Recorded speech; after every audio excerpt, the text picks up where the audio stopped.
ভারতবর্ষের মানুষের যে গণতান্ত্রিক অধিকার যে সংবিধানের মধ্যে দিয়ে প্রতিষ্ঠিত করার উনি যে পদক্ষেপ নিয়েছিলেন, বর্তমান ভারতবর্ষে আজকে সংবিধান আক্রান্ত। এই সংবিধানের উপর চলছে নানাভাবে হস্তক্ষেপ। মানুষের আইনি অধিকার, মানুষের সাংবিধানিক অধিকার, মৌলিক অধিকার আজকে নানাভাবে ক্ষতবিক্ষত। যে বাবা সাহেব সারা পৃথিবী জুড়ে যাকে অনুকরণ করে পৃথিবীর একটা বড় অংশের যারা গণতন্ত্রপ্রিয় মানুষ, সেই মানুষ ওনার প্রতি যে শ্রদ্ধা জানায়, আজকে এই সংসদে বাবা সাহেবকে অপমান করা হয়।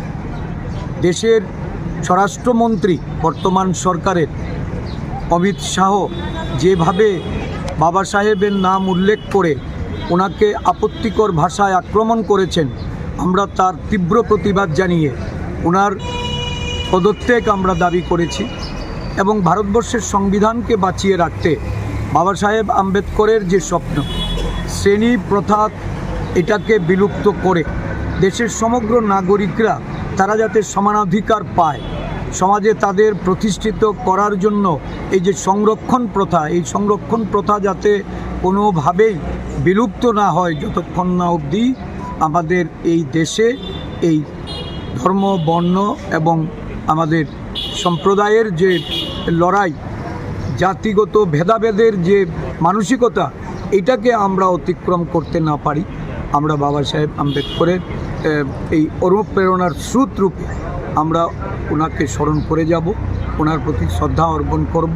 এবং এই যে জাতীয় কংগ্রেসের যে লড়াই বাবা সাহেবের সংবিধানকে রক্ষার জন্য, এই লড়াই আমরা চালিয়ে যাব। সংবিধানকে কোনো অবস্থাতেই আমরা ক্ষতবিক্ষত হতে দেব না।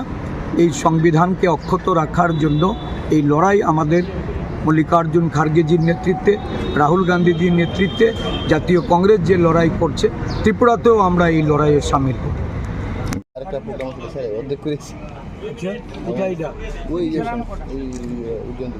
আচ্ছা,